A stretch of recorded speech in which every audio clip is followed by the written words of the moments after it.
much shriveled up, and it took them another 2 years before they got onto the growth path. And what's interesting about that is that if you really do an in-depth study, a lot of the companies that shrunk back and then got started late are also the ones that expanded too much going forward because they didn't have the technology, the data, years of data, the analytics, and the things there to say, hey, we need to see, we see some things that are changing, we shouldn't be expanding at the same level. So there's clearly a change that we saw in this recession that people were experienced from that, and they said, you know, we're not going to be caught flat-footed again on the technology investment. Let's use this as a chance to leapfrog our competitors moving forward.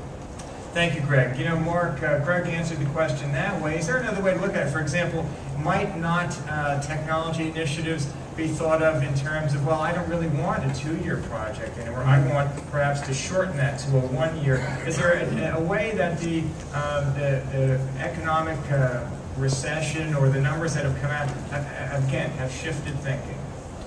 Well, to restate what Greg said, to reiterate, yes, market leaders are making investments. They want to leave their competition in the dust.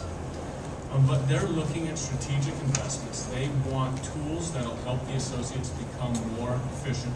You know, do more with less is basically the mantra now. And they want the quick ROI. So rather than take a full footprint, they might look at the segments that give them the low-hanging fruit and implement within 4 to 6 months and start getting benefits.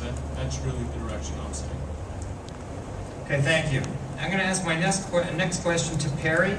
And Greg has pointed out, and several of the other folks with their slides, including Dick and Mark and Perry, talked about loyalty programs and CRM. And whereas in previous years, perhaps because of compliance, PCI was at the top of our list for several years in a row. And now this year, for the first time, as a priority, CRM and customer loyalty is at the top of the list. So the question, you know, I'm going to be asking to you, Perry, does it mean that retailers want to put in place tools that enable them to identify and treat their best customers better?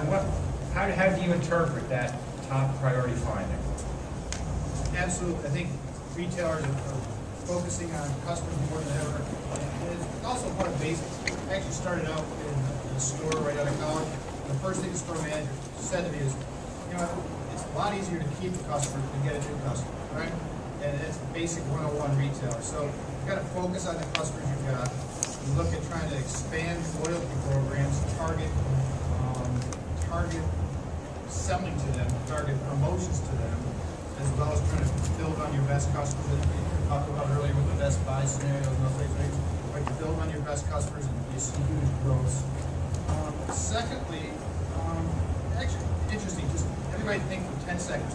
How many of you got a catalog this year to your house that said P. Kramer, Perry Kramer, Mr. Kramer? You got 3 catalogs or 4 catalogs from the same company. Just a quick show of hands. Anybody besides me? Okay. Think about all those marketing dollars. Okay. So if you try and take your customer, your relationship system, and you tie together now your brick and mortar, your mobile, which is coming, your e-commerce site, you can reduce and get your targeted and your marketing correct, and it's at the right person. There's dollars we save, there's huge dollars. Besides that, it looks sort of silly when you want to shop a retailer that you know is wasting money. Okay, you'd rather shop a retailer that you know is giving you the best value. And the third is, again, it sort of comes back to the whole idea of by having targeted marketing, better information, you're going to have the right items in stock. So I think, again, one of the items up there you talked about, Greg, was an in-stock position. Right? So the Tesco's of the world, they're making inroads because they're increasing their in-stock position. So loyalty, targeted marketing, it will also drive towards a better in-stock position because you've got the right products for the right people at the right time. Thanks a lot. I've got a question. Along these lines, have you guys considered social marketing and what sort of inroads into this whole dynamic that's taken place? So I'll take it first, and then maybe I'll jump in. We're looking at it, really having, first it's consideration. You got to think about positive and negative. So if you go back to my first statement, it's a lot easier to keep a good customer than you don't want to lose. A lot easier to keep a good customer than get a new one. think about, again, the same adage, as the first term adage said to me, hey, you know what, if you have a bad experience, you're going to go out and tell 10 people, okay? If you have a good experience, maybe they'll tell one, so it's a 10-to-1 ratio. Now you can think about Web 2.0, you talk about Twitter, you talk about social. Oh my goodness, you know, that 10 people that have bad experiences you talk to, it's now 10,000, right? So you got to be very aware of it. We're being very careful how we market it. So I'm not sure if we're really 100% sure where we're going to go with it, as much as monitor and be extremely aware of it. Go ahead, Greg. Well, I'm going to do a shameless plug, if we can, for the Retail Orphan Initiative and for RIS News. We're actually going to do a webinar with Eric Qualman, who's one of the leading guys in social networking and social, taking the social networking sites and turning it into business value. And that's going to be happening in the late January, probably more mid to late February timeframe, with some retailers that are doing some pretty cool things on best practices with social networking things. And it's all a fundraiser for the Retail Orphan Initiative. So be on the lookout for that. We'll have a lot more information. Well, I will also say that that social networking question, let's put it that way, a question what a retailer is going to do is something that I hear a lot of people talking about. And you have to realize, of course, it's a two-way street, right? So just the first thing that you can do is listen, because there's a lot to be learned, whether it's a positive or a negative. That's something that you can do. And then secondly, it's interactive. So there's a lot you can do if you find out there is a complaint, or you find out there is something positive that you're doing.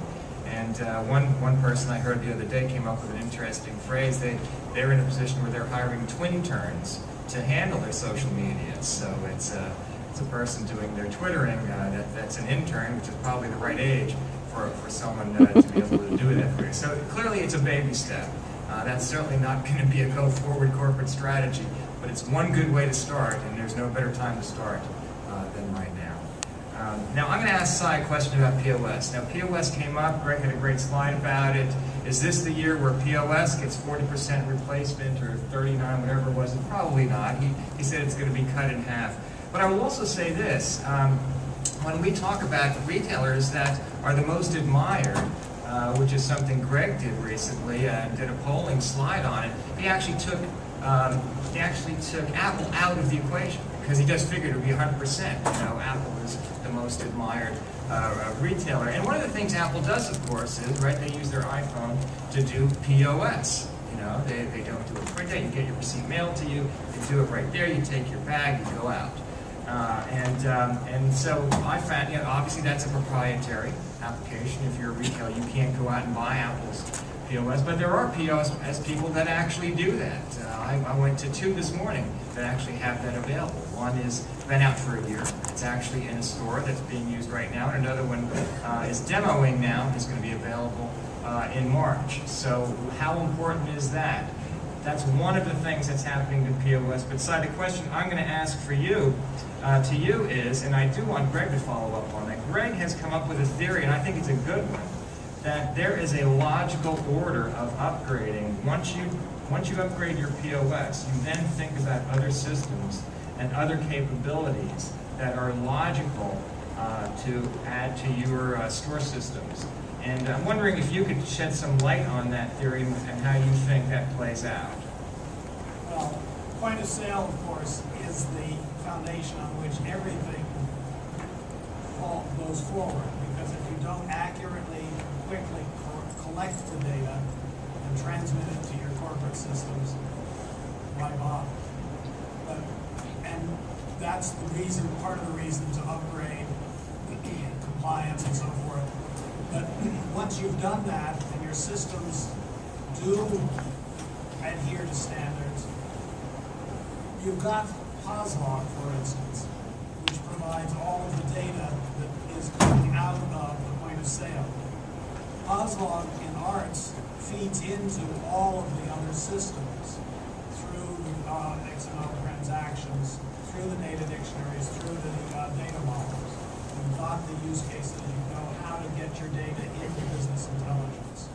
You know how to get your data onto digital receipts for the customer.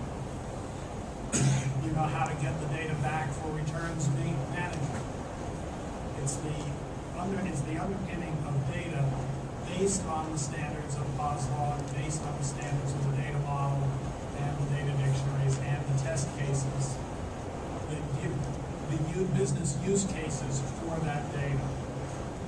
So you're feeding demand replenishment, you're feeding WFF, how many people do you need, how many cash registers do you need open, how many staff people on the floor feeding inventory.